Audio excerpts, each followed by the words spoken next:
Latest news सब तो पहला अपने फोन ते देखने लिए साडा चैनल सबसक्राइब करो ਅਤੇ नोटिफिकेशन ਦੇ ਲਈ बेल आइकॉन जरूर दबाओ।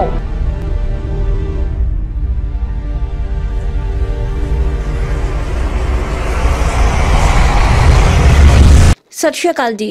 सिटी लाइव वालों अज जिस मुद्दे उत्ते गल की जा रही है, देखा जाए वह मुद्दा साडे तिरंगे के संबंध विच है। आओ आपां गलबात करते हैं। पटियाला तो अखिल भारतीय वाल्मीकन महासभा के कौमी प्रधान हैप्पी लॉर्ड वाल्मीकन जी के नाल। जय भीम जय भारत जी। जय भीम जय भारत जी। हैप्पी जी, अज जिस मुद्दे ते आपां गल करन जा रहे हैं, मैं कैमरा चलण तो पहला तुहानूं दस दिता सी ते असीं चाहांगे पहला आपां अपने दर्शकों के नाल कुछ विचार साझे कर लीए 26 जनवरी नूं लेके। और तुसीं साडे दर्शकों नूं जरा अज याद करवा दिओ। हो सकदा है साडे दर्शक कुछ जाणू होण ते कुछ ना जाणू होण। जिहड़े 26 जनवरी है गणतंत्र दिवस, आपां क्यों मनांदे आ? 26 जनवरी के संबंध दे विच बड़े लोगों नूं, बहुत लोग हजे भी नहीं जानते है। कुछ लोग इनू आज़ादी दिवस के तौर पर ही मनाई जाते हैं, कईयां नूं नहीं इस चीज़ का पता भी 26 जनवरी नूं एक्चुअली विच 26 जनवरी नूं संविधान दिवस के रूप दे विच असीं मनाउने आंगे। अज 72 साल हो गए ने देश नूं आज़ाद होए, अज भी उन्हां नूं पता नहीं कि 26 जनवरी जिहड़ा सी एक संविधान दिवस है। अज दे दिन ਜਿਹੜਾ ਸੀਗਾ 26 जनवरी 1950 ਦੇ ਵਿੱਚ ਭਾਰਤ ਦਾ ਜਿਹੜਾ ਸੰਵਿਧਾਨ ਸੀ ਉਹਨੂੰ ਲਾਗੂ ਕੀਤਾ ਗਿਆ ਸੀਗਾ। ਤੁਸੀਂ ਆਪਣੇ ਸ਼ਬਦਾਂ ਦੇ ਵਿੱਚ ਦੱਸਿਆ ਔਰ ਸਾਡੇ ਇਤਿਹਾਸ ਦੀਆਂ ਕਿਤਾਬਾਂ ਵਿੱਚ ਵੀ ਲਿਖਿਆ ਹੋਇਆ ਹੈ ਕਿ 26 ਜਨਵਰੀ ਨੂੰ ਸਾਡਾ ਸੰਵਿਧਾਨ ਲਾਗੂ ਹੋਇਆ ਸੀ 1950 ਦੇ ਵਿੱਚ। ਤੇ ਤੁਸੀਂ ਸਾਡੇ ਦਰਸ਼ਕਾਂ ਨੂੰ ਇੱਥੇ ਇਹ ਵੀ ਦੱਸੋ, ਸਾਡੇ ਜਿਹੜੇ ਬੱਚਿਆਂ ਨੇ ਇਤਿਹਾਸ ਪੜ੍ਹਿਆ ਹੋਇਆ ਹੈ ਉਹਨਾਂ ਨੂੰ ਤੇ ਪਤਾ ਹੈ, ਉਹ ਦਰਸ਼ਕਾਂ ਨੂੰ ਵੀ, ਪਰ ਤੁਸੀਂ ਖੁਦ ਦੱਸੋ ਕਿ ਸਾਡੇ ਭਾਰਤ ਦਾ ਜੋ ਸੰਵਿਧਾਨ ਹੈ उसका रचेता कौन है, किसने लिखा सी? बड़ा फकर महसूस होता है कि जिहड़ा भारतीय संविधान सीगा उस समय के जिहड़े हुक्मरान सी उन्हां नूं कोई भी अजिहा एडा विद्वान एडा बुद्धिजीवी उस टाइम नहीं सी मिल रहा। उन्होंने जो बाबा साहब सीगे, बाबा साहब अंबेडकर नूं चुनिया गया इस काम दे लई, और बाबा साहब अंबेडकर ने जिहड़ी संविधान की फिर रचना की हैगी और उस दे विच सारे जिहड़े हक सीगे जिन्ने भी अज कानून लागू होए ने भारतीय संविधान दे विच भारत दी लोकतंत्र दे विच, सो बाबा साहब की जिहड़ी देन आ। ये जिहड़ा संविधान सीगा बाबा साहब नूं जदों दिता गया लिखण लई, इहदा जिहड़े कमेटी बनाई गई सीगी ਉਹਦਾ चेयरमैन ਜਿਹੜਾ ਸੀਗਾ बाबा साहब ਨੂੰ ਲਗਾਇਆ ਗਿਆ ਸੀਗਾ। और ਜਿਹੜੀ ਇਹਦੀ बाबा साहब ने 2 साल 11 ਮਹੀਨੇ 18 दिन ਦੇ ਵਿੱਚ ਸੰਵਿਧਾਨ ਦੇ ਜਿਹੜੇ ਇਹਨੂੰ ਸੰਪੂਰਨ ਕਰ ਦਿੱਤਾ ਸੀਗਾ। और 26 ਨਵੰਬਰ 1949 ਨੂੰ ਇਹ ਜਿਹੜਾ ਸੰਵਿਧਾਨ ਬਣ ਕੇ ਤਿਆਰ ਹੋ ਗਿਆ ਸੀਗਾ। पर कुछ ਜਿਹੜੀਆਂ ਹੁਕਮਰਾਨਾਂ ਦੇ ਅਨੁਸਾਰ ਜਾਂ ਭਾਰतीय संविधान के अनुसार इसनूं फिर मद्देनज़र रखते हुए इसनूं 26 जनवरी 1950 ਨੂੰ लागू किया गया। दर्शकों नाल इत्थे गल साझी करना चाहांगे कि जिस तरह हैप्पी लॉर्ड जी ने आपां नूं दस्सिया और आपां सारे इस तो जाणू आ, मैं भी अपनी पढ़ाई करते हुए एक एक अखर तो जाणू हाँ कि बाबा साहब भीमराव अंबेडकर जी साडे संविधान के रचेता ने। और दर्शकों नाल इत्थे होर गल साझी करना चाहांगे, साडे भारत के पहले कानून मंत्री भी बाबा साहब भीमराव अंबेडकर जी ने। और बाबा साहब के कानून नूं देखते हुए अज जेकर आपां गल करिए अज दी, तो अज बहुत दुख महसूस हो रहा है जो 26 जनवरी दे दिवस के मौके दे उत्ते लाल किले दे विच किसानां दे उत्ते देखा जाए दिल्ली दे विच एक तशद्दद ढाई जा रही है। एक किसान पूरा भी हो गया तो उसकी तुहानूं जानकारी है, उहदे बारे आप की कहना चाहोगे? बड़ी मंदभागी घटना आ और बड़ा ही मंदभागा ये शासन चल रहा है नरेंद्र मोदी का, भाजपा की सरकार का, कि अज हर वर्ग दुखी है। और ये किसी सियासी तौर पर नहीं मैं कह रहा हैगा। अज तुसीं देख रहे हो कि किसान नूं रीढ़ की हड्डी मन्निया जांदा, अन्नदाता मन्निया जांदा आ। अज किसानां नूं दुखी करके कोई भी सरकार कोई बहुता वधिया जिहड़ा ये फैसला नहीं लै रही हैगी।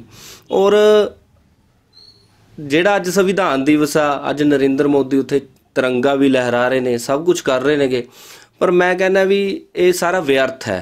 क्योंकि जिन्हें ਜਿਹੜੇ ਲੋਕਤੰਤਰ ਦੀ ਰੱਖਿਆ ਲਈ ਇਹ ਸੰਵਿਧਾਨ ਬਣਾਇਆ ਗਿਆ, ਸੰਵਿਧਾਨ ਦਿਵਸ ਮਨਾਉਣਾ ਚਾਹੀਦਾ ਆ, ਉਹ ਲੋਕਤੰਤਰ ਦਾ ਵੈਸੇ ਹੀ ਦੁਖੀ ਹੈ। ਅੱਜ ਥਾਂ ਮੌਤਾਂ ਹੋ ਰਹੀਆਂ ਨੇਗੀਆਂ ਔਰ ਅੰਦੋਲਨ ਦੇ ਵਿੱਚ ਅੱਜ ਆਪਾਂ ਸਿਰਫ ਇੱਕ ਮੌਤ ਦੇਖ ਰਹੇ ਹਾਂ ਜਿਹੜੀ ਅੱਜ ਸ਼ਹਾਦਤ ਹੋਈ ਆ, ਉਹਨੂੰ ਸ਼ਹਾਦਤ ਕਹਾਂਗਾ ਮੈਂ, ਅੱਜ ਦੀ ਸ਼ਹਾਦਤ। ਉਸ ਤੋਂ ਪਹਿਲਾਂ 70 ਬੰਦੇ ਮਰ ਚੁੱਕੇ ਨੇਗੇ। ਉਹਨਾਂ ਦਾ ਵੀ ਕੋਈ ਉਹ ਨਹੀਂ, ਕੋਈ ਇਹਨਾਂ ਕੋਲ ਕੋਈ ਵੀ ਇਹਨਾਂ ਨੂੰ ਕਿਤੇ ਵੀ ਤਰਸ ਦਾ ਆਧਾਰ ਨਹੀਂ ਹੈਗਾ ਸਰਕਾਰ ਦੇ ਕੋਲ। ਔਰ ਮੈਂ ਨਿੱਜੀ ਤੌਰ ਤੇ ਮੈਂ ਤਾਂ ਕਹਿੰਦਾ ਕਿ ਸਾਡੇ ਲਈ ਤਾਂ ਅੱਜ ਵੀ ਜਿਹੜਾ ਸੰਵਿਧਾਨ ਸੀ, ਸਾਡਾ ਹੀ ਸੰਵਿਧਾਨ, ਅੱਜ ਅਸੀਂ ਉਹਦੇ ਵਾਰਸ ਆਂਗੇ, ਪਰ ਸਾਡੇ ਲਈ ਹੀ ਸੰਵਿਧਾਨ ਦੇ ਵਿੱਚ ਅੱਜ ਇਹਨਾਂ ਨੇ ਕੁਝ ਨਹੀਂ ਛੱਡਿਆ। ਉਹਦੀਆਂ ਜਿਹੜੀਆਂ ਬਦਲ ਕੇ ਆਪਣੀ ਤਾਕਤਾਂ ਦੇ ਨਾਲ ਸਾਨੂੰ ਜਿਹੜਾ ਸੰਵਿਧਾਨ ਤੋਂ ਵਾਂਝਾ ਕਰਤਾ ਇਹਨਾਂ ਨੇ। ਸਿਟੀ ਲਾਈਵ ਚੈਨਲ ਦੇ ਜਰੀਏ ਅੱਜ ਹੈਪੀ ਲੋਰਡ ਵਾਲਮੀਕਨ ਜੀ ਦੇ ਕੋਲ ਜਿਸ ਮੁੱਦੇ ਤੇ ਗੱਲ ਕਰਨ ਲਈ ਪਹੁੰਚਿਆ, ਉਹ ਮੁੱਦਾ ਕਿਸਾਨੀ ਮੁੱਦਾ ਨਹੀਂ ਹੈ। ਇਹ ਮੁੱਦਾ ਆ ਅੱਜ 26 ਜਨਵਰੀ ਨੂੰ ਅਸੀਂ ਗਣਤੰਤਰ ਦਿਵਸ ਮਨਾਉਂਦੇ ਹਾਂ। ਸਾਡਾ ਸੰਵਿਧਾਨ ਲਾਗੂ ਹੋਇਆ ਸੀ 26 ਜਨਵਰੀ 1950 ਨੂੰ, ਔਰ ਸਾਡਾ ਸੰਵਿਧਾਨ ਲਿਖਿਆ ਸੀ ਬਾਬਾ ਸਾਹਿਬ ਭੀਮ ਰਾਓ ਅੰਬੇਦਕਰ ਜੀ ਨੇ। ਔਰ ਜਦੋਂ ਦੇ ਅਸੀਂ 26 ਜਨਵਰੀ ਇਸ ਤਿਉਹਾਰ ਨੂੰ ਮਨਾ ਰਹੇ ਹਾਂ, ਤਾਂ ਇਸ ਤਿਉਹਾਰ ਦੇ ਵਿੱਚ ਹੈਪੀ ਲੋਰਡ ਜੀ, ਮੈਨੂੰ ਤਾਂ ਬੜਾ ਹੀ ਦੁੱਖ ਹੁੰਦਾ ਆ ਇਹ ਕਹਿੰਦੇ ਹੋਏ ਕਿ ਸਾਡੇ ਭਾਵ ਪਹਿਲਾਂ ਸਾਡੇ ਔਰਤਾਂ ਦੇ ਨੇ, ਸਾਡੇ ਬਾਬਾ ਸਾਹਿਬ ਭੀਮ ਰਾਓ ਅੰਬੇਦਕਰ ਜੀ ਦਾ ਇੱਕ ਵਾਰੀ ਨਾਮ ਵੀ ਨਹੀਂ ਲਿਆ ਜਾਂਦਾ ਜੀ। ਬੜਾ ਦੁੱਖ ਹੁੰਦਾ ਹੈ ਜੀ, ਬਹੁਤ ਦੁੱਖ ਦੀ ਗੱਲ ਹੈ ਕਿ ਜਿਹਨੇ ਭਾਰਤ ਨੂੰ, ਨਵੇਂ ਭਾਰਤ ਨੂੰ ਇੱਕ ਪਛਾਣ ਦਿੱਤੀ, ਆਜ਼ਾਦ ਭਾਰਤ ਨੂੰ ਪਛਾਣ ਦਿੱਤੀ। ਜੇਕਰ ਸੰਵਿਧਾਨ ਨਾਲ ਲਿਖਿਆ ਜਾਂਦਾ, ਅੱਜ ਵੀ ਇੱਥੇ ਜਿਹੜੀ ਕਾਨੂੰਨ ਵਿਵਸਥਾ ਅੱਜ ਨਹੀਂ ਸੀ ਇੱਥੇ ਤੈਅ ਹੋ। ਪਹਿਲੀ ਗੱਲ, ਅਸੀਂ ਔਰਤਾਂ ਹੀ ਇੱਥੇ ਆਜ਼ਾਦੀ ਨਾਲ ਨਾ ਬੈਠ ਪਾਉਂਦੀਆਂ। ਬਿਲਕੁਲ ਜੀ, ਬਿਲਕੁਲ। ਬਹੁਤ ਮੈਂ ਇੱਥੇ ਲਿਖਿਆ ਜਾਂਦਾ ਹੈ ਕਿ ਦਲਿਤਾਂ ਦੇ ਮਸੀਹਾ, ਬਹੁਤ ਲੋਕੀ ਲਿਖਦੇ ਨੇ ਦਲਿਤਾਂ ਦੇ ਮਸੀਹਾ ਬਾਬਾ ਸਾਹਿਬ ਅੰਬੇਡਕਰ। ਮੈਂ ਇਸ ਕਥਨ ਨਾਲ ਕਦੇ ਵੀ ਸਹਿਮਤੀ ਪ੍ਰਗਟ ਨਹੀਂ ਕੀਤੀ, ਕਿਉਂਕਿ ਬਾਬਾ ਸਾਹਿਬ ਸਾਰੇ ਭਾਰਤ ਦੇ ਮਸੀਹਾ ਨੇ, ਹਰ ਭਾਰਤੀ ਦੇ ਮਸੀਹਾ ਨੇ। ਕਿਉਂਕਿ ਉਹਦੇ ਵਿੱਚ ਜਿੱਥੇ ਕਿਤੇ ਬਾਬਾ ਸਾਹਿਬ ਨੇ ਦਲਿਤਾਂ ਨੂੰ, ਇਕੱਲੇ ਦਲਿਤਾਂ ਨੂੰ ਨਹੀਂ ਦਵਾਏ ਸੀਗੇ, ਦਬੇ ਕੁਚਲੇ ਲੋਕ, ਉਹ ਭਾਵੇਂ ਕਿਸੇ ਵੀ ਵਰਗ ਤੋਂ ਸੀ, ਕਿਸੇ ਵੀ ਜਾਤੀ ਨਾਲ ਸੰਬੰਧਿਤ ਸੀ, ਕਿਸੇ ਵੀ ਧਰਮ ਨਾਲ ਸੰਬੰਧਿਤ ਸੀਗੇ, ਬਾਬਾ ਸਾਹਿਬ ਨੇ ਉਹਨਾਂ ਸਾਰਿਆਂ ਨੂੰ ਬਰਾਬਰ ਦੇ ਹੱਕ ਦਿਵਾਏ। ਤੁਸੀਂ ਦੇਖੋ ਕਿੱਦਾਂ ਅੱਜ ਸਤੀ ਪ੍ਰਥਾ ਚੱਲਦੀ ਸੀਗੀ, ਬਾਬਾ ਸਾਹਿਬ ਨੇ ਉੱਥੇ ਵੀ ਰੋਕ ਲਗਵਾਈ। ਚਾਹੇ ਸਾਡੇ ਮਹਾਂਪੁਰਸ਼ ਗੁਰੂ ਨਾਨਕ ਦੇਵ ਮਹਾਰਾਜ ਵੀ ਕਹਿ ਗਏ ਨੇ ਆਪਣੀ ਬਾਣੀ ਦੇ ਵਿੱਚ, ਉਹਨਾਂ ਨੇ ਵੀ ਇਹ ਉਪਦੇਸ਼ ਦਿੱਤੇ ਵੀ ਸਤੀ ਪ੍ਰਥਾ ਦਾ ਵਿਰੋਧ ਕੀਤਾ, ਵੱਡੇ ਮਹਾਂਪੁਰਸ਼ਾਂ ਨੇ, ਪੀਰਾਂ ਫਕੀਰਾਂ ਨੇ ਵੀ ਕੀਤਾ। ਪਰ ਅੰਤ ਦੇ ਵਿੱਚ ਆ ਕੇ ਬਾਬਾ ਸਾਹਿਬ ਨੇ ਜਦੋਂ ਸੰਵਿਧਾਨ ਦੀ ਰਚਨਾ ਕੀਤੀ, ਇਹ ਸਤੀ ਪ੍ਰਥਾ ਦੇ ਉੱਤੇ ਰੋਕ ਲਗਾਈ। ਕਿਸ ਤਰ੍ਹਾਂ ਤੁਸੀਂ ਦੇਖੋ, ਪਤੀ ਦੇ ਮਰਨ ਦੇ ਨਾਲ ਪਤਨੀ ਜਿਹੜੀ ਹੁੰਦੀ ਸੀ ਉਹਨੂੰ ਜਿੰਦਾ ਉਹਦੇ ਨਾਲ ਜਲਾ ਦਿੱਤਾ। ਇਹ ਸਭ ਤੋਂ ਵੱਡਾ ਜਿਹੜਾ ਕੰਮ, ਔਰਤਾਂ ਨੂੰ ਹੱਕ ਦਿਵਾਇਆ, ਬਰਾਬਰੀ ਦਾ ਹੱਕ ਦਿਵਾਇਆ। ਅੱਜ ਰਿਜ਼ਰਵੇਸ਼ਨ ਮੰਨੀ ਜਾਂਦੀ ਹੈ, ਜਦੋਂ ਕਿਤੇ ਆਰਕਸ਼ਣ ਦਾ ਮੁੱਦਾ ਆਉਂਦਾ ਤਾਂ ਉਹ ਮੰਨਿਆ ਜਾਂਦਾ ਕਿ ਸਿਰਫ ਦਲਿਤਾਂ ਨੂੰ ਮਿਲਿਆ ਹੋਇਆ, ਦਲਿਤਾਂ ਨੂੰ ਨਹੀਂ, ਔਰਤਾਂ ਨੂੰ ਵੀ ਬਰਾਬਰ ਦਾ। ਉਹ ਆਰਕਸ਼ਣ ਹੀ ਹੈ ਇੱਕ ਜਿਹੜਾ ਬਰਾਬਰੀ ਦਾ ਅਧਿਕਾਰ ਮਿਲ ਰਿਹਾ। ਅੱਜ ਬਰਾਬਰ ਇਲੈਕਸ਼ਨ ਵੀ ਲੜ ਰਹੇ ਨੇ, ਬਰਾਬਰ ਉਹਨਾਂ ਦੇ ਸਰਕਾਰੀ ਅਦਾਰਿਆਂ ਦੇ ਵਿੱਚ ਉਹਨਾਂ ਦੇ ਅਹੁਦੇ ਵੀ ਨੇ, ਉਹਨਾਂ ਦੀ ਨੌਕਰੀਆਂ ਵੀ ਆਰਕਸ਼ਿਤ ਨੇਗੀਆਂ। ਉਹ ਸਿਰਫ ਟਾਰਗੇਟ ਇੱਕ ਬਸ ਦਲਿਤਾਂ ਨੂੰ ਕੀਤਾ ਜਾਂਦਾ ਆ। ਔਰ ਬੜੀ ਮੰਦਭਾਗੀ ਗੱਲ ਹੈ ਕਿ ਬਾਬਾ ਸਾਹਿਬ ਦਾ ਇੱਕ ਵਾਰ ਵੀ ਨਾਮ ਨਹੀਂ ਲਿਆ ਗਿਆ ਉੱਥੇ। ਔਰ ਮੈਂ ਕਹਿੰਦਾ ਕਿ ਅੱਜ ਦੇਖੋ, ਅੱਜ ਕਿਸਾਨ ਸਰਕਾਰ ਤੋਂ ਰੁੱਸੇ ਹੋਏ ਨੇ, ਇਹ ਵੀ ਇੱਕ ਸਿਆਸਤ ਹੋਈ। ਅੱਜ ਮੈਂ ਦੇਖ ਰਿਹਾ ਸੀਗਾ ਟੀਵੀ ਦੇ ਵਿੱਚ, ਜਦੋਂ ਅਲੱਗ-ਅਲੱਗ ਤਰ੍ਹਾਂ ਦੀਆਂ ਝਾਤੀਆਂ ਜਿਹੜੀਆਂ ਲੰਘ ਰਹੀਆਂ ਸੀਗੀਆਂ, ਤਾਂ ਉਹ ਬੜੀ ਉਹਨਾਂ ਦੇ ਉੱਤੇ ਵਿਆਖਿਆ ਕੀਤੀ ਜਾ ਰਹੀ ਸੀ ਹਰ ਸਟੇਟ ਦੇ ਉੱਤੇ। ਪਰ ਜਦੋਂ ਭਗਵਾਨ ਵਾਲਮੀਕੀ ਮਹਾਰਾਜ ਦੀ ਝਾਕੀ ਆਈ ਹੈ ਉੱਥੋਂ, ਔਰ ਪਹਿਲੇ ਤਾਂ ਮੈਂ ਇਸ ਗੱਲ ਨਾਲ ਸ਼ਾਇਦ ਇਹ ਸੋਚਦੇ ਹੋਣੇ ਕਿ ਦਲਿਤ ਸਮਾਜ, ਵਾਲਮੀਕਨ ਸਮਾਜ ਬਹੁਤ ਖੁਸ਼ ਆ। ਮੈਂ ਇਸ ਗੱਲ ਨਾਲ ਕੋਈ ਖੁਸ਼ੀ ਨਹੀਂ ਪ੍ਰਗਟਾਉਂਦਾ ਕਿ ਵਾਲਮੀਕੀ ਮਹਾਰਾਜ ਦੀ ਮੂਰਤੀ ਇਹਨਾਂ ਨੇ ਅੱਜ ਲਗਾਤੀ। ਉਹ ਇੱਕ ਸਿਆਸਤ ਦਾ ਹਿੱਸਾ ਆ। ਅੱਜ ਕਿਸਾਨ ਰੁੱਸੇ ਹੋਏ ਨੇ, ਹਰ ਵਰਗ ਰੁੱਸਿਆ ਹੋਇਆ, ਤਾਂ ਉਹਨਾਂ ਨੇ ਇੱਕ ਦਲਿਤ ਪੱਤਾ ਖੇਡਣ ਦੀ ਕੋਸ਼ਿਸ਼ ਕੀਤੀ ਆ ਕਿ ਸ਼ਾਇਦ ਆਉਣ ਵਾਲੀ ਇਲੈਕਸ਼ਨ ਦੇ ਵਿੱਚ ਦਲਿਤਾਂ ਨੂੰ ਆਪਣੇ ਹੱਕ ਦੇ ਵਿੱਚ ਕਰ ਲਓ। ਹੈਪੀ ਜੀ, ਅਸੀਂ ਤੁਹਾਨੂੰ ਨਾ ਇਸ ਚੀਜ਼ ਦੇ ਸਲੂਟ ਕਰਦੇ ਹਾਂ ਕਿ ਤੁਸੀਂ ਅੱਜ ਜਿਹੜਾ ਸੱਚ ਬੋਲਿਆ ਆ, ਤੇ ਸਾਡੇ ਦਰਸ਼ਕ ਇਸ ਸੱਚ ਨੂੰ ਸਮਝ ਜਾਣਗੇ ਕਿ ਝਾਕੀਆਂ ਦੇ ਵਿੱਚ ਭਗਵਾਨ ਵਾਲਮੀਕ ਜੀ ਦੀ ਮੂਰਤੀ ਨੂੰ ਲਗਾਉਣਾ ਉਹ ਇੱਕ ਵੋਟ ਬੈਂਕ ਨੂੰ ਇਕੱਠਾ ਕਰਨਾ ਆ। ਬਿਲਕੁਲ ਜੀ, ਬਿਲਕੁਲ। ਦੇਖੋ, ਜਦੋਂ ਭਗਵਾਨ, ਮੈਂ ਇਹੀ ਗੱਲ ਕਰ ਰਿਹਾ ਸੀਗਾ, ਜਦੋਂ ਭਗਵਾਨ ਵਾਲਮੀਕੀ ਮਹਾਰਾਜ ਦੀ ਮੂਰਤੀ ਆਈ, ਜਦੋਂ ਝਾਕੀ ਆਈ, ਉਹ ਤਾਂ ਉਹਦੇ ਉੱਤੇ ਵਿਆਖਿਆ ਕਰਨ ਦੀ ਬਜਾਏ ਪਿੱਛੇ ਉਹਨਾਂ ਦੇ ਰਾਮ ਮੰਦਿਰ ਜਿਹੜਾ ਹਜੇ ਬਣਿਆ ਵੀ ਨਹੀਂ ਹੈ ਤੇ ਤਿਆਰ ਵੀ ਨਹੀਂ ਹੋਇਆ, ਉਹਦੀ ਵਿਆਖਿਆ ਜ਼ਿਆਦਾ ਕੀਤੀ ਗਈ ਵੀ ਸ਼੍ਰੀ ਰਾਮ ਚੰਦਰ ਇੱਥੇ ਜਨਮ ਹੋਇਆ ਸੀ, ਸ਼ਬਰੀ ਦੇ ਝੂਠੇ ਬੇਰ ਦੀ ਇਹ ਉਹ ਫਲਾਣਾ, ਬੜੇ ਵਿਆਖਿਆ ਕੀਤੀ ਗਈ। ਭਗਵਾਨ ਵਾਲਮੀਕੀ ਮਹਾਰਾਜ ਨੂੰ ਅੱਜ ਵੀ ਇਹ ਮਹਾਰਿਸ਼ੀ ਨਾਲ ਕਹਿ ਕੇ ਸੰਬੋਧਿਤ ਕੀਤਾ ਗਿਆ। ਇਸ ਦਾ ਮੈਂ ਵਿਰੋਧ ਵੀ ਕਰਦਾ ਔਰ ਨਿਖੇਧੀ ਕਰਦਾ, ਕਿਉਂਕਿ ਭਗਵਾਨ ਵਾਲਮੀਕੀ ਮਹਾਰਾਜ ਜਿਨ੍ਹਾਂ ਨੇ ਸ੍ਰਿਸ਼ਟੀ ਦੀ ਰਚਨਾ ਕੀਤੀ ਹੈ, ਉਹ ਇਕੱਲੇ ਮਹਾਰਿਸ਼ੀ ਨਹੀਂ ਹੋ ਸਕਦੇ। ਬਹੁਤ ਮਹਾਰਿਸ਼ੀ ਉਹਨਾਂ ਦੇ ਜਿਹੜੀ ਉਹਨਾਂ ਦੇ ਤਪ ਕਰਦੇ ਸੀ, ਉਹਨਾਂ ਦੀ ਸੇਵਾ ਦੇ ਵਿੱਚ ਰਹਿੰਦੇ ਸੀ, ਉਹਨਾਂ ਤੋਂ ਫਲ ਪ੍ਰਾਪਤ ਕੀਤੇ ਨੇ ਉਹਨਾਂ ਨੇ ਤਪ ਕਰਕੇ, ਅਤੇ ਉਹਨਾਂ ਨੂੰ ਇੱਕ ਮਹਾਰਿਸ਼ੀ ਦੀ ਉਪਾਧੀ ਨਾਲ ਤੁਸੀਂ ਨਵਾਜ ਰਹੇ ਹੋਗੇ। ਅਤੇ ਮੈਂ ਇਸ ਚੀਜ਼ ਦਾ ਵੀ ਵਿਰੋਧ ਕਰਦਾ। ਔਰ ਮੈਂ ਇਹ ਵੀ ਕਹਿੰਦਾ ਕਿ ਭਗਵਾਨ ਵਾਲਮੀਕੀ ਮਹਾਰਾਜ ਦੀ ਮੂਰਤੀ ਜੇ ਨਾ ਵੀ ਹੁੰਦੀ ਉੱਥੇ, ਤਾਂ ਸਾਨੂੰ ਵਾਲਮੀਕਨ ਸਮਾਜ ਨੂੰ ਕੋਈ ਐਡਾ ਵੱਡਾ ਫਰਕ ਨਹੀਂ ਸੀ ਪੈਂਦਾ, ਕਿਉਂਕਿ ਸਾਡੇ ਤਾਂ ਦਿਲਾਂ ਦੇ ਵਿੱਚ ਭਗਵਾਨ ਵਾਲਮੀਕੀ ਮਹਾਰਾਜ ਬਸੇ ਹੋਏ ਨੇ। ਜਿਹੜਾ ਸਤਿਕਾਰ ਪਿਆਰ ਅਸੀਂ ਦੇ ਦੇਣਾ ਉਹਨਾਂ ਨੂੰ, ਇਹ ਸਮਾਜ ਨਹੀਂ ਦੇ ਸਕਦਾ। ਪਰ ਉੱਥੇ ਸਭ ਤੋਂ ਜ਼ਿਆਦਾ ਜ਼ਰੂਰੀ ਜਿਹੜੀ ਸੀਗੀ, ਉੱਥੇ ਬਾਬਾ ਸਾਹਿਬ ਅੰਬੇਦਕਰ ਦੀ ਜਿਹੜੀ ਝਾਕੀ ਬਣਨੀ ਚਾਹੀਦੀ ਸੀ, ਔਰ ਵਿਆਖਿਆ ਬਾਕੀਆਂ ਨਾਲੋਂ ਬਹੁਤ ਵੱਡੇ ਪੱਧਰ 'ਤੇ ਹੋਣੀ ਚਾਹੀਦੀ। ਕਦੇ ਵੀ ਅੱਜ ਮੈਨੂੰ 72 ਸਾਲ ਹੋ ਗਏ ਨੇਗੇ ਦੇਸ਼ ਨੂੰ ਆਜ਼ਾਦ ਹੋਏ, ਮੈਂ ਕਦੇ ਵੀ ਗਣਤੰਤਰ ਦਿਵਸ ਮੌਕੇ ਕਦੇ ਵੀ ਉੱਥੇ ਦਿੱਲੀ ਦੇ ਕਿਲੇ ਦੇ ਵਿੱਚ ਕਦੇ ਵੀ ਬਾਬਾ ਸਾਹਿਬ ਦੇ ਉੱਤੇ ਵਿਆਖਿਆ ਕਰਦੇ ਕਿਸੇ ਨੂੰ ਨਹੀਂ ਦੇਖਿਆ। ਬਾਬਾ ਸਾਹਿਬ ਦੀ ਕੋਈ ਉਹਨਾਂ ਦੀ ਛਵੀ ਬਾਰੇ ਦੱਸਣ ਦੀ ਕੋਸ਼ਿਸ਼ ਨਹੀਂ ਕੀਤੀ ਜਾਂਦੀ। ਉਹਨਾਂ ਨੇ ਭਾਰਤ ਨੂੰ ਇੱਕ ਸੰਵਿਧਾਨ ਦਿੱਤਾ, ਜਿਹਨੂੰ ਸਭ ਤੋਂ ਬੜਾ ਅਜੋਕਾ ਕਲਯੁਗ ਦਾ ਗ੍ਰੰਥ ਕਹਿ ਸਕਦੇ ਹਾਂ ਆਪਾਂ। ਉਹ ਗ੍ਰੰਥ ਦੀ ਗੱਲ ਨਹੀਂ ਹੁੰਦੀ ਕਿ ਕਿਸ ਦੀ ਰਚਨਾ ਆ। ਅਤੇ ਮੇਰੇ ਖਿਆਲ ਦੇ ਵਿੱਚ ਇਹ ਗਣਤੰਤਰ ਦਿਵਸ ਮਨਾਉਣਾ ਇਹ ਸਾਡੇ ਲਈ ਤਾਂ ਬਿਲਕੁਲ ਹੀ ਵਿਅਰਥ ਹੈ। ਮੈਂ TV ਦੇ ਵਿੱਚ ਦੇਖ ਰਿਹਾ ਸੀ, ਜਦੋਂ ਭਗਵਾਨ ਵਾਲਮੀਕੀ ਮਹਾਰਾਜ ਬਾਰੇ ਸਿਰਫ ਮਹਾਰਿਸ਼ੀ ਵਾਲਮੀਕੀ ਦੀ ਮੂਰਤੀ ਕਹਿ ਕੇ ਹੋ ਗਿਆ, ਤਾਂ ਮੈਂ TV ਆਫ ਕਰਤਾ ਆਪਣਾ, ਕਿਉਂਕਿ ਮੇਰਾ ਮਨ ਬੜਾ ਦੁਖੀ ਹੁੰਦਾ ਇਹਨਾਂ ਚੀਜ਼ਾਂ ਤੋਂ। ਹਰ ਗੱਲ ਸਿਆਸਤ ਨਾਲ ਨਹੀਂ ਜੋੜਨੀ ਚਾਹੀਦੀ। ਸਿਆਸਤ ਤੋਂ ਉੱਪਰ ਉੱਠ ਕੇ, ਜਾਤੀਵਾਦ ਤੋਂ ਉੱਪਰ ਉੱਠ ਕੇ ਅੱਜ ਵੀ ਸਾਨੂੰ ਸੋਚਣਾ ਚਾਹੀਦਾ ਆ, ਤਾਂ ਜੋ ਬਰਾਬਰਤਾ ਦਾ ਇਹ ਕਹਿੰਦੇ ਨੇ ਆਜ਼ਾਦ। ਮੈਂ ਕਹਿੰਦਾ ਵੀ ਸਾਡਾ ਜਿਹੜਾ ਸਮਾਜ ਹੈ ਅੱਜ ਵੀ ਆਜ਼ਾਦ ਨਹੀਂ ਹੋ ਸਕਿਆ। ਅੱਜ ਵੀ ਅਸੀਂ ਇਹਨਾਂ ਦੇ ਗੁਲਾਮੀ ਦੇ ਵਿੱਚ ਹੀ ਆਂਗੇ। ਸੰਵਿਧਾਨ ਅਸੀਂ ਲਿਖਿਆ, ਅਸੀਂ ਵਾਰਸ ਹਾਂ ਸੰਵਿਧਾਨ ਦੇ, ਅਤੇ ਸਾਡਾ ਹੀ ਅੱਜ ਉਹਦੇ ਵਿੱਚੋਂ ਸਾਡੇ ਜਿਹੜੇ ਹੱਕ ਸੀ ਸਾਰੇ ਖਤਮ ਕਰ ਦਿੱਤੇ ਗਏ ਨੇਗੇ। ਜਦੋਂ ਕਿ ਗਣਤੰਤਰ ਦਿਵਸ ਦੀ ਪਰੇਡ ਦੇ ਉੱਤੇ ਕਿਤੇ ਨਾ ਕਿਤੇ ਜਾ ਕੇ ਇੱਕ ਝਾਕੀ ਜਿਹੜੀ ਹੈ ਬਾਬਾ ਸਾਹਿਬ ਭੀਮ ਰਾਓ ਅੰਬੇਦਕਰ ਜੀ ਦੀ ਬਣਾਉਣੀ ਚਾਹੀਦੀ ਹੈ, ਜਿਸ ਦੇ ਵਿੱਚ ਭਗਵਾਨ ਵਾਲਮੀਕ ਜੀ ਵੀ ਹੋਣੇ ਚਾਹੀਦੇ ਨੇ, ਔਰ ਸਭ ਤੋਂ ਪਹਿਲਾਂ ਸਾਡੇ ਸੰਵਿਧਾਨ ਦੀ ਇੱਕ ਝਾਕੀ ਬਣਾਈ ਵੀ ਹੋਵੇ, ਜਿਸ 'ਚ ਦੱਸਿਆ ਜਾਵੇ ਕਿ ਇੰਨੇ ਸੰਨ ਦੇ ਵਿੱਚ ਸੰਵਿਧਾਨ ਲਾਗੂ ਹੋਇਆ। ਦੇਖੋ ਬਾਬਾ ਸਾਹਿਬ, ਇੱਕ ਹੋਰ ਮੰਦਭਾਗੀ ਤੁਹਾਨੂੰ ਗੱਲ ਦੱਸਣ ਲੱਗਿਆਗਾ। ਦੇਖੋ ਮੇਰੇ ਖਿਆਲ ਦੇ ਵਿੱਚ ਪਾਰਲੀਮੈਂਟ ਦੀ ਜਿਹੜੀ ਇਮਾਰਤ ਹੈ, ਜਿਹੜਾ ਅੱਜ ਦਾ ਪਾਰਲੀਮੈਂਟ ਹੈ, ਉਹਦੇ ਵਿੱਚ ਦੇਖੋ ਮੇਰੇ ਖਿਆਲ ਦੇ ਵਿੱਚ ਕੋਈ ਕਮੀ ਨਹੀਂ ਹੈਗੀ। ਕਿੰਨੇ ਕੁ MP ਹਰ ਸਾਲ ਵੱਧ ਜਾਂਦੇ ਨੇ। ਆਈ ਥਿੰਕ ਤੁਸੀਂ ਸ਼ਾਇਦ ਉਸੇ ਮੁੱਦੇ ਤੇ ਗੱਲ ਕਰਨ ਜਾ ਰਹੇ ਹੋ, ਜਿਹੜਾ ਮੁੱਦਾ ਅਸੀਂ ਉਦੋਂ ਚੁੱਕਦੇ ਸੀ ਜਦੋਂ ਲੋਕ ਕਹਿੰਦੇ ਸੀਗੇ ਕਿ ਪ੍ਰਧਾਨ ਮੰਤਰੀ ਜੀ ਦੇ ਬਿੱਲ ਨੂੰ ਸੁਪਰੀਮ ਕੋਰਟ ਨੇ ਸਟੇ ਦੇ ਦਿੱਤੀ ਹੈ, ਔਰ ਜਿਹੜੀ ਸੰਸਦ ਭਵਨ ਦੀ ਤੁਸੀਂ ਗੱਲ ਕਰ ਰਹੇ ਹੋ, ਉਸ ਸੰਸਦ ਭਵਨ ਨੂੰ ਵੀ ਸੁਪਰੀਮ ਕੋਰਟ ਨੇ ਸਟੇ ਦਿੱਤੀ ਹੈ, ਪਰ ਪ੍ਰਧਾਨ ਮੰਤਰੀ ਨਰਿੰਦਰ ਮੋਦੀ ਨੇ ਨਵੇਂ ਸੰਸਦ ਭਵਨ ਦਾ ਨਿਰਮਾਣ ਕਰਤਾ। ਦੇਖੋ ਅੱਜ ਸਾਡੇ ਇਹ ਵਿੱਚੋਂ ਉੱਥੇ RTI ਪਾਈ ਗਈ। RTI ਦੇ ਥਰੂ ਪਤਾ ਕੀਤਾ ਗਿਆ ਕਿ ਉੱਥੇ ਕਿਹਦੀ ਮੂਰਤੀ ਸਥਾਪਿਤ ਹੋਣੀ ਆ। ਅੱਜ ਉੱਥੇ ਬੜੀ ਹੀ ਦੁੱਖ ਦੀ ਗੱਲ ਹੈ ਕਿ ਜਾਤੀਵਾਦ ਇਸ ਹੱਦ ਤੱਕ ਹੈਵੀ ਹੋ ਚੁੱਕਿਆ, ਇਹਨਾਂ ਉੱਤੇ ਇੰਨਾ ਭਾਰੂ ਹੋ ਚੁੱਕਿਆ ਕਿ ਬਾਬਾ ਸਾਹਿਬ ਅੰਬੇਡਕਰ ਦੀ ਮੂਰਤੀ ਹੁਣ ਤੱਕ RTI ਦੇ ਵਿੱਚ ਇਹ ਲਿਖਿਆ ਕਿ ਇੱਦਾਂ ਦਾ ਕੋਈ ਮਤਾ ਨਹੀਂ ਹੈ, ਕੋਈ ਪ੍ਰੋਵੀਜ਼ਨ ਨਹੀਂ ਹੈ ਜਿੱਥੇ ਬਾਬਾ ਸਾਹਿਬ ਦੀ ਮੂਰਤੀ ਲੱਗਣੀ ਹੈਗੀ। ਤੁਹਾਡੇ ਕਹਿਣ ਤੋਂ ਭਾਵ ਜਿਹੜਾ ਨਵਾਂ ਸੰਸਦ ਭਵਨ ਬਣਨ ਜਾ ਰਿਹਾ ਉਸ ਦੇ ਵਿੱਚ ਬਾਬਾ ਸਾਹਿਬ ਦੀ ਮੂਰਤੀ ਦਾ ਲੇਖਾ ਜੋਖਾ ਨਹੀਂ ਹੈ ਜੀ, ਬਿਲਕੁਲ ਵੀ ਨਹੀਂ ਹੈ। ਹੋਰ ਤਾਂ ਹੋਰ ਜਦੋਂ ਬਾਬਾ ਸਾਹਿਬ ਦੀ ਮੂਰਤੀ ਹੀ ਨਹੀਂ ਉੱਥੇ ਲੱਗਣੀ, ਸਾਡੇ ਲਈ ਜਿਹੜਾ ਨਵਾਂ ਸੰਸਦ ਭਵਨ ਬਣ ਰਿਹਾ ਹੈਗਾ ਸਾਡੇ ਲਈ ਤਾਂ ਉਹ ਵਿਅਰਥ ਹੈ।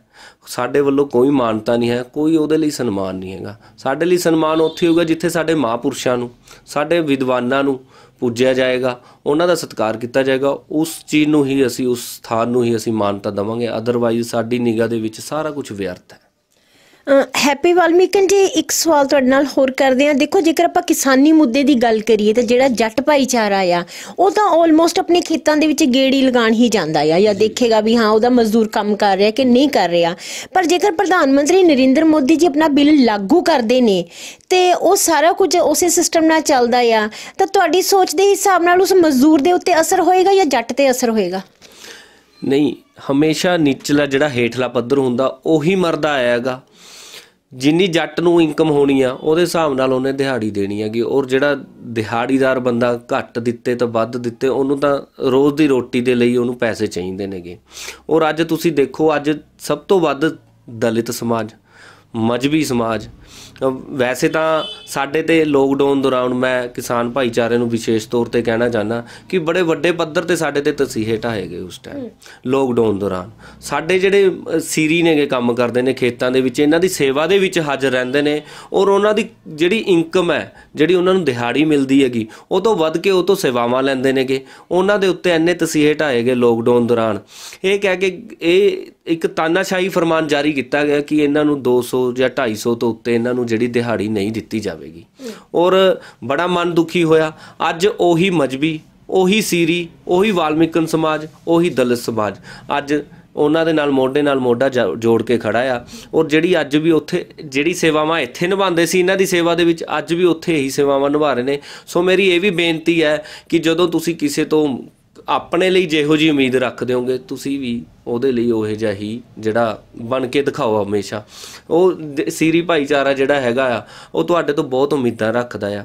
ਉਹਨਾਂ ਦੇ ਜਿਹੜਾ ਬਣਦਾ ਜਿਹੜਾ ਉਹਨਾਂ ਦੇ ਦਿਹਾੜੀ ਆ, ਉਹਨਾਂ ਦੇ ਜਿਹੜੀ ਇਨਕਮ ਆ ਉਹਨਾਂ ਨੂੰ ਦਿੱਤੀ ਜਾਵੇ ਤਾਂ ਜੋ ਜਿਹੜਾ ਇਹ ਇੱਕ 9 ਮਾਸ ਦਾ ਰਿਸ਼ਤਾ ਆ। ਜੱਟ ਆਪ ਤਾਂ ਕੰਮ ਕਰਦੇ ਨਹੀਂ ਜੀ, ਸਾਰਾ ਸੀਰੀ ਕਰਦੇ ਨੇ ਕੰਮ।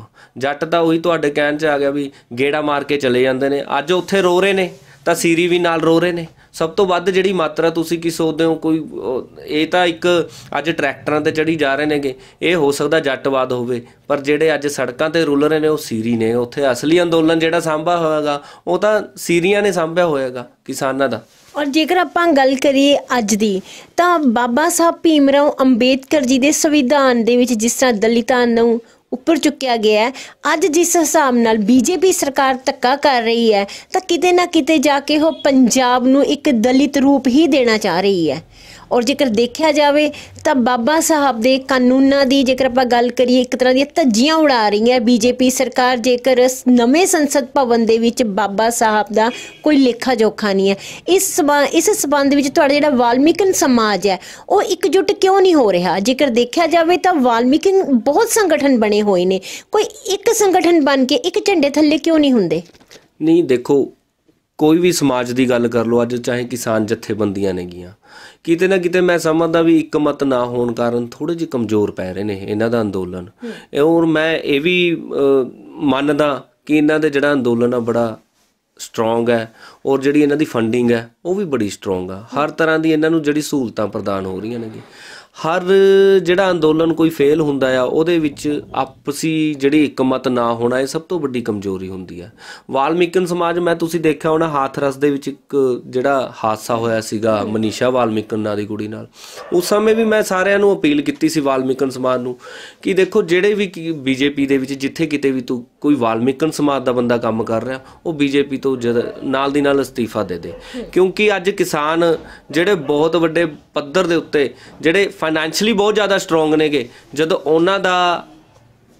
ਉਹਨਾਂ ਦੀ ਨਹੀਂ ਉਹ ਚੱਲ ਰਹੀ ਹੈਗੀ ਤਾਂ ਸਾਨੂੰ ਜਿਹੜਾ ਅੰਦੋਲਨ ਨੇਗੇ ਅੱਜ ਸਾਡੇ ਨਾਲ ਵੀ ਜਿਹੜਾ ਆਉਣ ਵਾਲੇ ਸਮੇਂ ਦੇ ਵਿੱਚ ਸੰਵਿਧਾਨ ਨਾਲ ਛੇੜਛਾੜ ਹੋਏਗੀ। ਔਰ ਜਿਹੜਾ ਸਾਨੂੰ ਹੱਕ ਮਿਲੇ ਨੇ, ਬਾਬਾ ਸਾਹਿਬ ਨੇ ਹੱਕ ਦਿੱਤੇ ਨੇ, ਆਰਕਸ਼ਣ ਦਿੱਤਾ ਆ, ਉਹਦੇ ਨਾਲ ਛੇੜਖਾਨੀ ਹੋਏਗੀ ਔਰ ਉਹਨੂੰ ਖਤਮ ਕਰਨ ਦੀ ਸਾਜ਼ਿਸ਼ਾਂ ਰਚੀਆਂ ਜਾਣਗੀਆਂ। ਸੋ ਮੈਂ ਅਪੀਲ ਕਰਦਾ ਤੁਹਾਡੇ ਮਾਧਿਅਮ ਰਾਹੀਂ ਕਿ ਸਾਰਾ ਵਾਲਮੀਕਨ ਸਮਾਜ ਇੱਕ ਝੰਡੇ ਥੱਲੇ ਇਕੱਤਰ ਹੋਵੋ ਔਰ ਕਿਸੇ ਇੱਕ ਨੂੰ ਜਿਹੜਾ ਲੀਡਰ ਵੀ ਮੰਨੋ ਔਰ ਧਰਮ ਗੁਰੂ ਵੀ ਮੰਨੋ ਆਪਣਾ, ਔਰ ਉਹਦੇ ਜਿਹੜੇ ਅੱਗੇ ਮਾਰਗਦਰਸ਼ਨ ਨੇ ਉਹਨੂੰ ਇੱਕ ਰੂਪਰੇਖਾ ਤਿਆਰ ਕੀਤੀ ਜਾਵੇ। ਉਹਦੇ ਚੱਲਦੇ ਹੋਏ ਆਪਣੇ ਆਪ ਨੂੰ, ਆਪਣੇ ਭਵਿੱਖ ਨੂੰ, ਉਹਨੂੰ ਜਿਹੜਾ ਉਹਦੀ ਰੱਖਿਆ ਕਰਨ ਦੇ ਲਈ ਇੱਕ ਸੁਰੱਖਿਆ ਕਵਚ ਬਣਾਉਣ ਤੇ ਜਿਹੜਾ ਬਹੁਤ ਜ਼ਿਆਦਾ ਜ਼ਰੂਰੀ ਵੀ ਹੈ ਸਮਾਜ ਦੇ ਲਈ।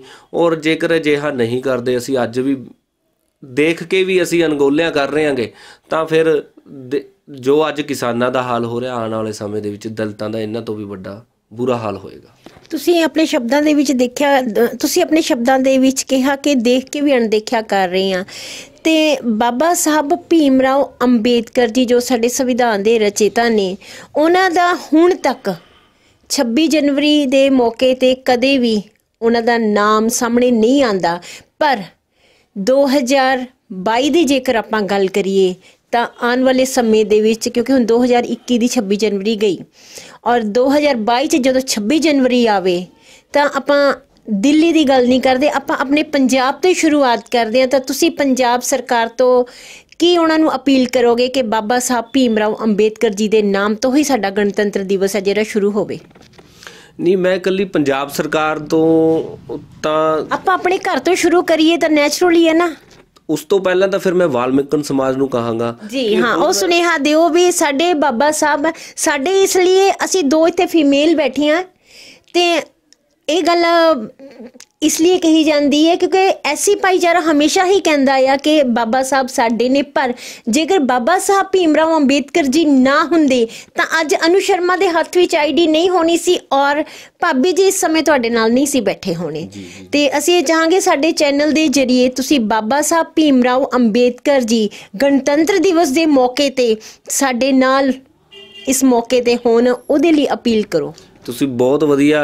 ਪਹਿਲਾਂ ਤਾਂ ਮੈਂ ਕਹਿ ਰਿਹਾ ਵੀ ਮੈਨੂੰ ਵੀ ਇੱਕ ਨਵਾਂ ਤੁਸੀਂ ਇੱਕ ਸੀਖ ਦਿੱਤੀ ਆ ਕੁਝ ਕਰਨ ਦੀ, ਜਿਹੜੀ ਇੱਛਾ ਜਿਹੜੀ ਜਾਗੀ ਹੈ ਕਿ ਵਾਕਈ ਹੀ ਹੁਣ ਜਦੋਂ ਅੱਗੇ ਭਵਿੱਖ ਦੇ ਵਿੱਚ ਭਾਵੇਂ 15 ਅਗਸਤ ਹੋਵੇ ਭਾਵੇਂ ਹੋਵੇ 26 ਜਨਵਰੀ, ਤਾਂ ਉਸ ਸਮੇਂ ਬਾਬਾ ਸਾਹਿਬ ਦਾ ਜਿਹੜਾ ਮੈਂ ਕਹਿੰਦਾ ਵੀ ਆਪਣੇ ਛੋਟੇ ਛੋਟੇ ਮੁਹੱਲਿਆਂ ਦੇ ਵਿੱਚ, ਆਪਣੇ ਆਪਣੇ ਸ਼ਹਿਰਾਂ ਦੇ ਵਿੱਚ ਜਿੱਥੇ ਕਿਤੇ ਬਾਬਾ ਸਾਹਿਬ ਦੀਆਂ ਮੂਰਤੀਆਂ ਸਥਾਪਿਤ ਨੇਗੀਆਂ, ਉੱਥੇ ਜਾ ਕੇ ਸਾਨੂੰ ਸਭ ਤੋਂ ਪਹਿਲਾਂ ਸਾਨੂੰ ਬਾਬਾ ਸਾਹਿਬ ਨੂੰ ਯਾਦ ਕਰਨਾ ਚਾਹੀਦਾ। ਮੈਂ ਵਾਲਮੀਕਨ ਸਮਾਜ ਨੂੰ, ਸਮੂਹ ਦਲਿਤ ਸਮਾਜ ਨੂੰ ਔਰ ਵਿਸ਼ੇਸ਼ ਤੌਰ 'ਤੇ ਤੁਹਾਡੇ ਕਹਿਣ ਅਨੁਸਾਰ ਸਾਰੀ ਹਰ ਵਰਗ ਦੀਆਂ ਔਰਤਾਂ ਨੂੰ ਮੈਂ ਬੇਨਤੀ ਕਰਦਾ ਕਿ ਇੱਥੇ ਇਕੱਤਰ ਹੋਇਆ ਕਰੋ। ਔਰ ਮੈਂ ਆਪਣੇ ਸੰਗਠਨ ਵੱਲੋਂ 15 ਅਗਸਤ ਨੂੰ ਜਿਹੜਾ ਇਹ ਬਾਬਾ ਸਾਹਿਬ ਨੂੰ ਨਾਲ ਲੈ ਕੇ, ਉਹਨਾਂ ਦੇ ਨਾਮ ਨੂੰ ਨਾਲ ਲੈ ਕੇ ਜਿਹੜਾ ਤਿਰੰਗਾ ਵੀ ਲਹਿਰਾਵਾਂਗੇ। ਔਰ ਇਸ ਨੂੰ ਜਿਹੜਾ ਬਾਬਾ ਸਾਹਿਬ, ਕਿਉਂਕਿ ਕਈ ਕਹਿੰਦੇ ਨੇ ਆਜ਼ਾਦੀ ਦੇ ਵਿੱਚ ਭਗਤ ਸਿੰਘ ਹੁਣਾਂ ਨੂੰ ਵੀ ਯਾਦ ਕੀਤਾ ਜਾਂਦਾ, ਗਾਂਧੀ ਹੁਣਾਂ ਨੂੰ ਵੀ ਯਾਦ ਕੀਤਾ ਜਾਂਦਾ ਆ, ਪਰ ਮੈਂ ਕਹਿੰਦਾ ਬਾਬਾ ਸਾਹਿਬ ਦਾ ਬਹੁਤ ਵੱਡਾ ਰੋਲ ਸੀ, ਕਿਉਂਕਿ ਆਜ਼ਾਦ ਹੋਣ ਤੋਂ ਬਾਅਦ ਇਹ ਤਾਂ ਖੰਡਿਤ ਹੋਇਆ ਪਿਆ ਸੀ ਭਾਰਤ, ਰੁਲਿਆ ਹੋਇਆ ਭਾਰਤ ਸੀਗਾ, ਵੱਖ-ਵੱਖ ਹਿੱਸਿਆਂ ਵਿੱਚ ਰੁਲਿਆ ਹੋਇਆ ਭਾਰਤ ਸੀਗਾ, ਪਰ ਜਿਹੜਾ ਇਹਨੂੰ ਇਕੱਤਰ ਕਰਨ ਦੇ ਵਿੱਚ ਬਾਬਾ ਸਾਹਿਬ ਦਾ ਸਭ ਤੋਂ ਵੱਡਾ ਯੋਗਦਾਨ ਸੀ। ਜਿਹੜੀਆਂ ਵੱਖ-ਵੱਖ ਭਾਸ਼ਾਵਾਂ ਹੋਣ ਦੇ ਬਾਵਜੂਦ ਵੀ, ਵੱਖ-ਵੱਖ ਤਿਉਹਾਰ ਹੋਣ ਦੇ ਬਾਵਜੂਦ ਵੀ, ਵੱਖ-ਵੱਖ ਇਹਨਾਂ ਦੇ ਜਿਹੜੇ ਵਿਰਾਸਤਾਂ ਨੇ ਉਹ ਹੋਣ ਦੇ ਬਾਵਜੂਦ ਵੀ ਅੱਜ ਭਾਰਤ ਨੂੰ ਅਖੰਡ ਬਣਾਉਣ ਦੇ ਵਿੱਚ ਬਾਬਾ ਸਾਹਿਬ ਦਾ ਸਭ ਤੋਂ ਵੱਡਾ ਰੋਲ ਸੀ। ਸੋ ਆਜ਼ਾਦੀ ਦਿਵਸ ਮੌਕੇ ਵੀ ਔਰ ਗਣਤੰਤਰ ਦਿਵਸ ਮੌਕੇ ਵੀ ਮੈਂ ਅਪੀਲ ਕਰਦਾ ਸਾਰਿਆਂ ਨੂੰ ਕਿ ਆਪਣੇ ਆਪਣੇ ਛੋਟੇ ਛੋਟੇ ਮੁਹੱਲਿਆਂ ਦੇ ਵਿੱਚ ਇਕੱਤਰ ਹੋ ਕੇ ਬਾਬਾ ਸਾਹਿਬ ਨੂੰ, ਤਿਰੰਗਾ ਨਹੀਂ ਲਹਿਰਾ ਸਕਦੇ ਤਾਂ ਬਾਬਾ ਸਾਹਿਬ ਨੂੰ ਜ਼ਰੂਰ ਯਾਦ ਕਰਨਾ ਚਾਹੀਦਾ ਸਾਨੂੰ। ਔਰ ਫਿਰ ਇਹ ਜਦੋਂ ਅਸੀਂ ਕਰਨਾ ਸ਼ੁਰੂ ਕਰ ਦਾਂਗੇ ਤਾਂ ਇਹ ਸਰਕਾਰਾਂ ਨੂੰ ਵੀ ਯਾਦ ਕਰਨਾ ਪੈਣਾ ਆ, ਸਰਕਾਰਾਂ ਆਪ ਹੀ ਉਸ ਚੀਜ਼ 'ਤੇ ਵਿਚਾਰ ਕਰਨਗੀਆਂ। ਔਰ ਮੈਂ ਬਿਲਕੁਲ ਆਪਣੇ ਸੰਗਠਨ ਵੱਲੋਂ ਰਿਟਨ ਦੇ ਵਿੱਚ, ਆਪਣੇ ਸੰਗਠਨ ਦੇ ਲੈਟਰ ਹੈਡ ਦੇ ਉੱਤੇ ਮੈਂ ਮਾਨਯੋਗ ਪ੍ਰਧਾਨ ਮੰਤਰੀ ਨਰਿੰਦਰ ਮੋਦੀ ਜੀ ਨੂੰ ਵੀ ਭੇਜਾਂਗਾ ਤਾਂ ਕਿ ਉਹਨਾਂ ਨੂੰ ਥੋੜ੍ਹੀ ਜਿਹੀ ਅਕਲ ਆਵੇ ਅਤੇ ਵੀ ਅਸੀਂ ਅੱਜ ਵੀ ਉਹਨਾਂ ਨੂੰ ਉਨਾ ਹੀ ਮਾਣ ਦਿੰਦੇ ਹਾਂ। ਅਤੇ ਮਾਨਯੋਗ ਮੁੱਖ ਮੰਤਰੀ ਸਾਹਿਬ ਨੂੰ ਵੀ ਭੇਜਾਂਗਾ ਕਿ ਜਿਹੜਾ ਗਣਤੰਤਰ ਦਿਵਸ ਆ ਵਿਸ਼ੇਸ਼ ਤੌਰ 'ਤੇ ਉਹਦੇ ਉੱਤੇ ਜਿਹੜੀ ਵਿਆਖਿਆ ਵੱਧ ਤੋਂ ਵੱਧ ਕੀਤੀ ਜਾਵੇ, ਉਹਦੇ ਬਾਬਾ ਸਾਹਿਬ ਉੱਤੇ ਚਾਨਣਾ ਪਾਇਆ ਜਾਵੇ। जी बिल्कुल, अपनी सियासत दी, अपनी पार्टी दे बारे जिन्ना बोलते ने उस दे नाल पार्टी बारे 20% बोलन ते बाबा साहब बारे ज़्यादा दस्सिया जावे। जी। और ये दसो हुण 2021 दी 15 अगस्त नूं बाबा साहब दी जो तुसी वचन निकाले उन्हां दे संबंध दे विच आज़ादी दिवस मनाउण दे लिए सिटी लाइव चैनल बाबा साहब नूं उत्थे पाएगा? बिल्कुल जी, बिल्कुल, क्योंकि ये सिटी लाइव ने बहुत वड्डा जिहड़ा उपराला कीता आ। अज देखो ਜਦੋਂ ਵਿਚਾਰ ਸਾਂਝੇ ਹੁੰਦੇ ਨੇ ਉਹਦੇ ਵਿੱਚੋਂ ਕੁਛ ਨਾ ਕੁਛ ਸਿੱਟਾ ਨਿਕਲ ਕੇ ਆਉਂਦਾ, ਬੜੀ ਨਵੀਆਂ ਗੱਲਾਂ ਨਿਕਲ ਕੇ ਆਉਂਦੀਆਂ ਨੇ। ਔਰ ਮੈਂ ਤਾਂ ਧੰਨਵਾਦੀ ਹਾਂ ਸਿਟੀ ਲਾਈਵ ਚੈਨਲ ਦਾ ਕਿ ਦੇਖੋ ਇਹ ਵੀ ਇੱਕ ਮੁੱਦਾ ਨਿਕਲ ਕੇ ਆਇਆ ਕਿ ਵਾਕਈ ਹੀ ਅਸੀਂ, ਮੈਂ ਵੀ ਹਾਂ, ਮੈਂ ਵਿਚਾਰ ਕਰਦਾ ਰਹਿਣਾ ਬਾਬਾ ਸਾਹਿਬ ਬਾਰੇ, 2-4 ਬੰਦੇ 8-10 ਬੰਦੇ ਇਕੱਠੇ ਹੋ ਕੇ ਉਹ 'ਤੇ ਵਿਚਾਰ ਕਰਦੇ ਰਹਿੰਦੇ ਹਾਂ। ਮੇਰੇ ਖਿਆਲ ਦੇ ਵਿੱਚ ਹੁਣ ਸਾਨੂੰ ਆਪਣੇ ਵਿਚਾਰਾਂ ਜਿਹੜੇ ਆਪਣੇ ਲੋਕਾਂ ਦੇ ਵਿੱਚ ਰੱਖਣੇ ਚਾਹੀਦੇ ਨੇ ਤਾਂ ਜੋ ਇਹਦਾ ਪ੍ਰਚਾਰ ਪ੍ਰਸਾਰ ਵਧੀਆ ਹੋ ਸਕੇ। ਔਰ ਬਾਬਾ ਸਾਹਿਬ ਦੀ ਜਿਹੜੀ ਦੇਣ ਆ ਸਾਨੂੰ ਪੂਰੇ ਭਾਰਤ ਨੂੰ ਦੇਣ ਆ, ਉਹਦੇ ਬਾਰੇ ਹਰ ਬੱਚੇ ਨੂੰ ਪਤਾ ਹੋਣਾ ਚਾਹੀਦਾ।